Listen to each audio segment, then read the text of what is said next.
इथं राहायचं का तुला? तुझ्या आईला शब्द जर काढला तोंडात ना नाटक तू लाव बरं हात चल. हा लाव मला हा लाव आता लाव लाव हात तू.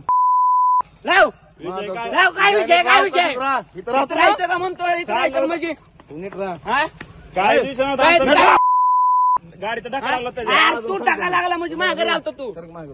हिनं काय केलं धक्का गाडीचा लागला आरसा आत गेलाय सरक मागं.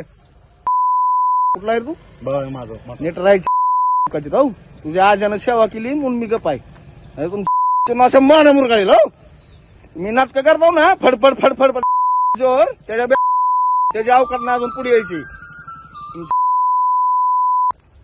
नीट राहायचं इथं लायकी भांडणं बिणं काय नव्हते. गाडी चालला होता आम्ही ते गाडीचा कट लागला होता. मग ती रणवीर भाईला बोलिलं होतं त्या पोराचं काय मला नाव माहित नाही. रणवीर भाई सतपुते रोहन आणि सतपुते नाही नानाला बोललो नाही तर कुणाला बी बोललो रणवीर भाई चालतं. एक मिनिट वडील आहे. काय गरज नाही मला बोलायची कुणाला तुझ्या लेवल राहा फक्त लय सापरू नका तुम्ही हो आमचं काय नीट राहा नाटक करू नको कशाला माघारी आलतो विषय नव्हता तर कुठं माघारी आला ए. की दिवस मारून भांडण करायचं का तुला भांडणं बिनाचं मग विषय नीट राहा चल नव्हता सोड घरी नीट राहा आपल्या इथं घे रे दादाराव गाडी इथं राहून सुद्धा सुरक्षित आहे ह्याचा विचार करा फक्त आजोबाची कृपा आहे तुमच्या बाकी कुणाची नाही फक्त तुझ्या आजीची कृपा आहे हो दोघाच्या बी नाही नाही फक्त तुमच्या आजोबाची कृपा आहे तुमच्या आजोबाची कृपा आहे म्हणून तुम्ही नीट आहेत सुरक्षित आहेत हो नाहीतर तुमच्या चौबाट्याने मागच परत जर वाकडे पाऊल टाकलं ना हाताचं नव्हतं तरी तुलाही माहिती आहे परत काय असतं नाही गेलं राजकारण बिचकारण माझ्या काय सुद्धा बघत नाही पुढे मागं माहिती आहे ना एवढा सोपन सुद्धा पुढे असं उभं राहत नाही हो पुढे काय हे दादाराव गाडी घे नीट अवकाशात राहायचं वर्ष झालं तुमची बघतो नाटकामुळे तुझ्या बापाची बी आणि तुझी बी नीट राहायचं तुम्हाला राजकारण करायचं ना बिंदास करायचं बिंदास कर बारबुल्याचं कर स्वप्नाचं कर